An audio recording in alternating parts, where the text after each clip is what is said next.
Hello, good afternoon everyone.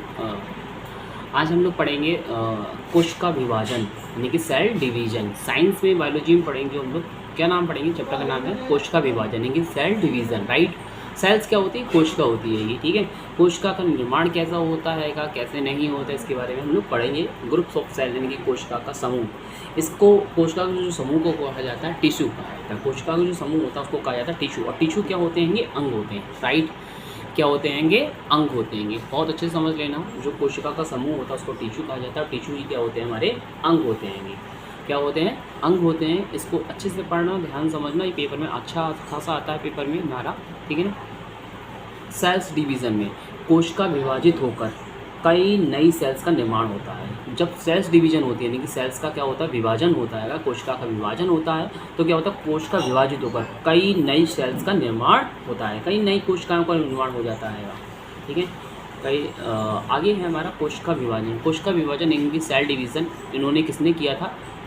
रोल्डोफ Virchow नाम के एक वैज्ञानिक थे, उन्होंने 1855 ईस्वी में किया था। कोशिका विभाजन जब इन्होंने किया था, रोल्डोफ विर्चो ने किया था 1855 ईस्वी में किया था। कब किया था? 1855 ईस्वी में किया था।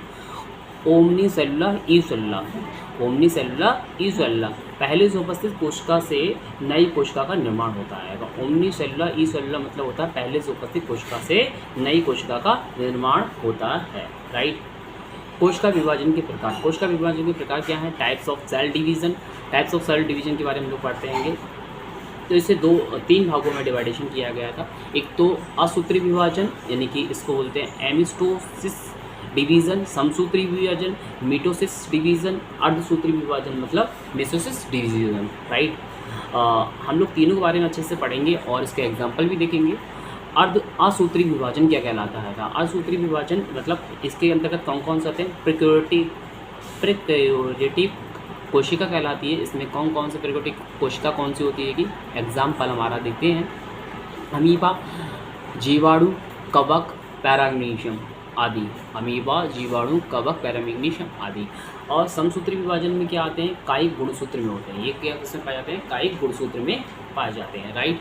अर्धसूत्री विभाजन यानी कि मेसोसिस डिवीजन यानी ये किसमें होते हैं? लैंगिक गुणसूत्र में होते हैं, राइट।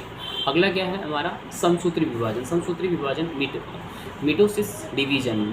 मिटोसिस डिवीजन क्या होता है? इसका सर्वप्रथम जो नाम दिया था, समसूत्री विभाजन का नाम दिया था फ्लेमिंग ने दिया था। कब दिया था? लेकिन 1879 में, 1879 ईस्वी में इसका नाम दिया था सर्वप्रथम। समसूत्री विभाजन का जो नाम दिया था सबसे पहले किसने दिया था? सर्वप्रथम दिया था किसने दिया था? फ्लेमिंग ने दिया था, 1879 में दिया था। और उनके बारे में जो व्याख्या की थी 1882 ईस्वी में की थी।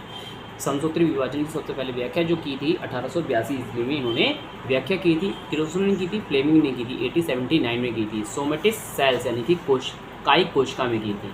समसूत्री विभाजन सोमेटिक सेल्स यानी कि कायिक कोशिका में इन्होंने क्या किया था? इसका विभाजन किया था। कब होगा इसका समसूत्री विभाजन? कब होगा?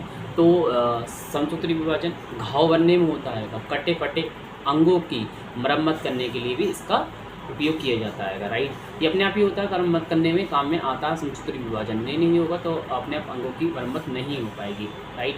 इसमें मातृ कोशिका यानी कि मदर सेल से दो नई पुत्र कोशिकाओं का निर्माण होता है। इसमें मातृ कोशिका यानी कि मदर सेल से दो नई पुत्र कोशिकाओं का निर्माण होता है।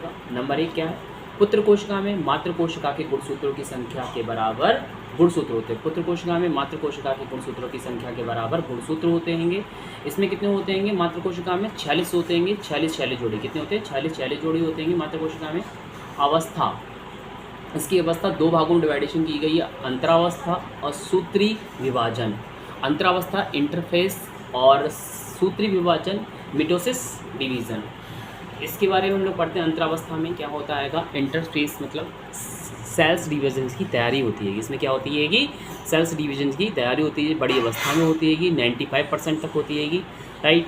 इसमें होता है सूत्री विभाजन मिटोसिस डिवीज़न, पहले और बाद में। पहले में क्या होता है? केंद्रक का विभाजन होता है, बाद में कोशिका का विभाजन होता है। केंद्रक का विभाजन किस किस के अंतर्गत होता है? प्रोफेस में होता है, मीटोफेस में होता है और एनाफेस में होता है और टेलोफेस में होता है। प्रोफेस, मेटाफेस, एनाफेस और टेलोफेस, राइट। कोशिका विभाजन साइटोकिन्स, राइट। हम लोगों का यहाँ पे आराम देते हैं, छोटी छोटी वीडियो डालते रहेंगे आपके लिए, ताकि कि आप अपने अच्छे से नोट्स बना सकें और अच्छे से समझ सकें।